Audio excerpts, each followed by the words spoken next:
Halo teman-teman semua, selamat datang kembali di channel YouTubeku. Di video kali ini kita akan masuk pada pembahasan baru, dan kali ini kita akan membahas enumeration atau enum di Swift. Enum ini sering banget dipakai di Swift untuk mengelompokkan beberapa nilai yang sudah pasti. Jadi daripada kita pakai string atau angka bebas, kita bisa pakai enum supaya nilainya lebih aman dan menghindari kesalahan seperti typo atau nilai yang tidak valid. Contohnya misalnya kita ingin membuat status pesanan. Nah, nilainya itu bisa ada menunggu, diproses, atau selesai. Jadi bisa salah satu dari nilai tersebut. Atau misalnya kita ingin menyimpan data arah. Jadi nilainya ada utara, selatan, timur, atau barat. Nah, nilai tersebut dibatasi dengan beberapa pilihan saja yang valid. Dalam kasus seperti ini, enum sangat cocok digunakan. Oke, langsung saja kita lihat contoh penggunaannya. Misalnya kita ingin mengelompokkan nilai arah mata angin. Kita bisa buat enum dengan nama direction. Jadi untuk membuat enumeration, kita menuliskan keyword enum, kemudian namanya misalnya direction. Kemudian untuk mendefinisikan nilai-nilai dari enum ini, kita gunakan keyword case. Seperti ini. Kemudian nilainya misalnya north, kemudian south, kemudian east, dan terakhir mungkin west. Seperti ini. Nah, jadi di enum ini punya 4 kemungkinan. Ada north, south, east, dan west. Sekarang kita coba buat variabel yang akan berisi nilai dari enum direction. Di bawah sini kita bisa tuliskan var direction sama dengan misalnya directionnya kita kasih north. Nah, jadi untuk mengakses nilai dari enumnya itu kita gunakan tanda titik. Oke, seperti ini. Atau di sini kita bisa perjelas tipe data dari variabel direction. Jadi kita bisa tuliskan tipe datanya direction. Nah, sehingga nilainya itu bisa kita tulis cukup seperti ini, teman-teman. Nah, jadi Swift bisa tahu bahwa north adalah bagian dari direction. Coba kita cetak variabel directionnya. Kita jalankan. Nah, kalau kita print, hasilnya akan seperti ini. Enum ini juga sangat sering kita kombinasikan dengan switch. Nah, dengan switch kita bisa mengecek atau melakukan tugas tertentu untuk masing-masing nilai yang ada di enum. Coba kita buat switch case-nya. Jadi di sini printnya bisa kita hapus dulu, kemudian kita melakukan pengecekan untuk direction, variabel direction. Kemudian kita cek jika nilai direction-nya itu north, kita akan print perintah berikut. Misalnya arah utara. Seperti ini. Kemudian kita tuliskan juga untuk case yang lain. Misalnya south. Kemudian ini arah selatan. Kemudian untuk east, kita print arah timur. Dan yang terakhir untuk west. Ini arah barat. Seperti ini. Kita coba running dulu. Hasilnya arah utara karena variabel direction isinya adalah north. Jadi yang dicetak adalah arah utara. Seperti itu. Nah, perhatikan teman-teman, ketika kita membuat switch case dari sebuah enum, pastikan semua case yang ada itu harus ditangani.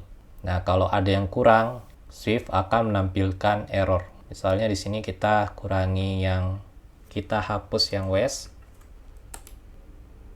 Nah, Swift akan mendeteksi kalau ada error. Nah, ini adalah kelebihan dari enum karena dapat membantu kita mendeteksi masalah lebih cepat. Tapi kalau teman-teman tidak ingin menangani semua case satu persatu, kita bisa gunakan default. Jadi misalnya kita tidak ingin menghandle nilai east sama west. Di sini bisa kita hapus dan kita ganti dengan default. Kemudian misalnya kita print saja tulisan arah lainnya. Seperti ini. Jadi kalau misalnya variable direction kita ganti jadi west. Oh, ini tipe ya. Ini west. seperti ini, kemudian kita jalankan. Nah, hasilnya yang dicetak adalah teks arah lainnya, seperti itu. Jadi, kita bisa memberitahu Swift bahwa nilai lain selain yang tidak kita handle itu akan ditangani oleh default. Tapi perhatikan teman-teman, meskipun default itu bisa membuat kode kita jadi lebih ringkas, sebaiknya digunakan hanya jika memang tidak semua case enum membutuhkan penanganan khusus. Jadi kita perlu lebih bijak. Oke teman-teman, sekarang switch case-nya bisa kita hapus dulu. Kemudian untuk variable direction juga bisa kita hapus. Jadi tinggal menyisakan enum kita. Sekarang kita belajar bagaimana caranya agar enum direction ini bisa digunakan untuk perulangan. Caranya, enum ini perlu menerapkan protokol yang namanya case iterable. Jadi untuk menerapkan protokol, kita bisa tuliskan di setelah nama enumnya, kita beri titik 2, lalu kita tuliskan case iterable seperti ini.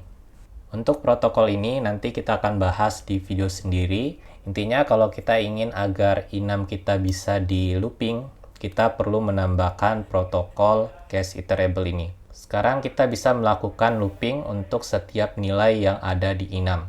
Misalnya di bawah sini kita bisa buat for, kemudian kita simpan di variable direction untuk setiap nilai yang ada di enum direction. Seperti ini, kemudian kita bisa print dulu tiap direction-nya.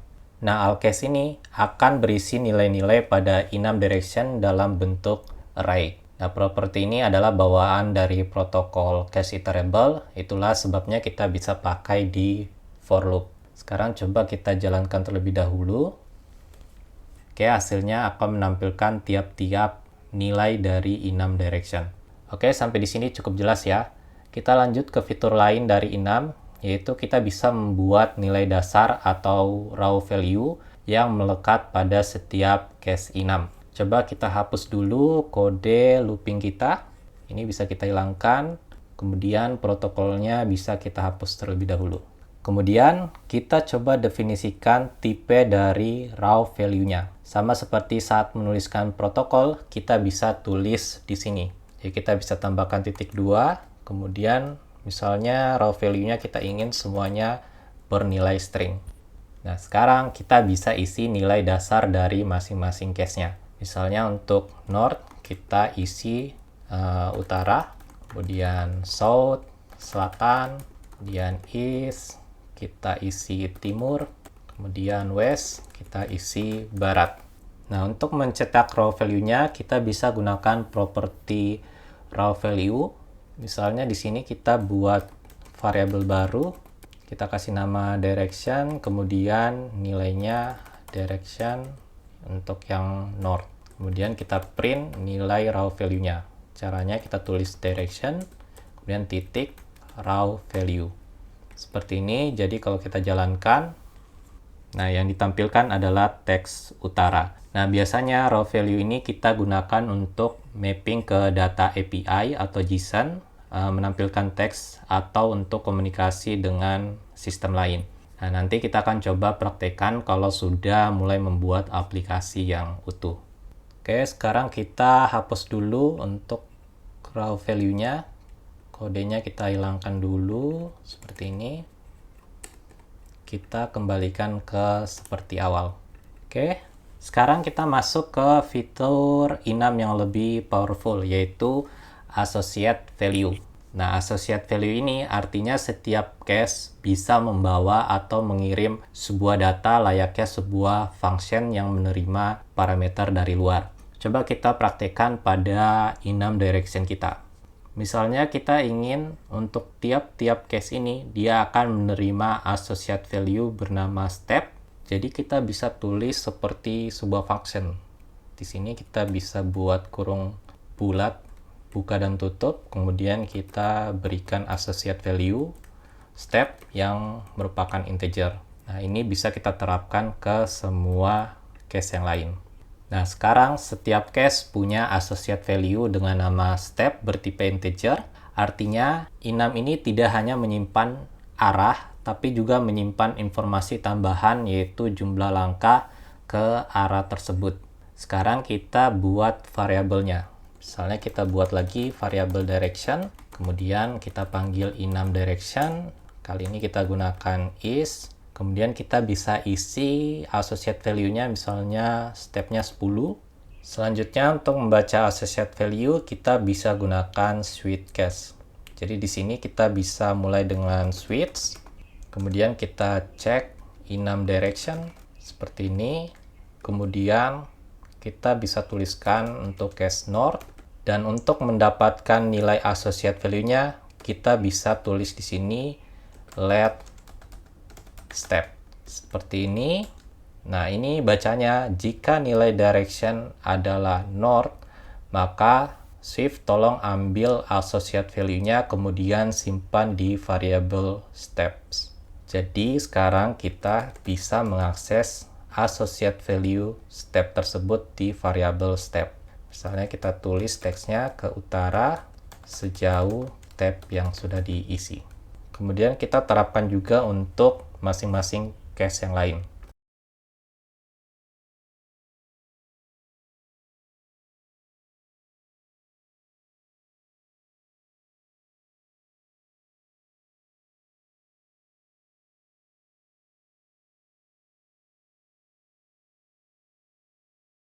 Nah, sekarang coba kita jalankan. Nah, hasilnya ke timur sejauh 10 langkah. Nah, dengan begini kita bisa mengambil data di dalam enum langsung lewat switch. Jadi itu dia untuk video kali ini. Kita sudah belajar tentang enumeration atau enum, mulai dari sintaks dasarnya, mengecek datanya menggunakan switch, kemudian melakukan perulangan pada enum, kemudian bagaimana kita memberikan nilai dasar atau raw value pada enum, dan menambahkan associate value. Oke, mungkin itu dulu untuk video kali ini. Kalau ada pertanyaan, silakan tanyakan di kolom komentar di bawah. Kalau tidak ada, terima kasih sudah menonton. Sampai ketemu lagi di video berikutnya.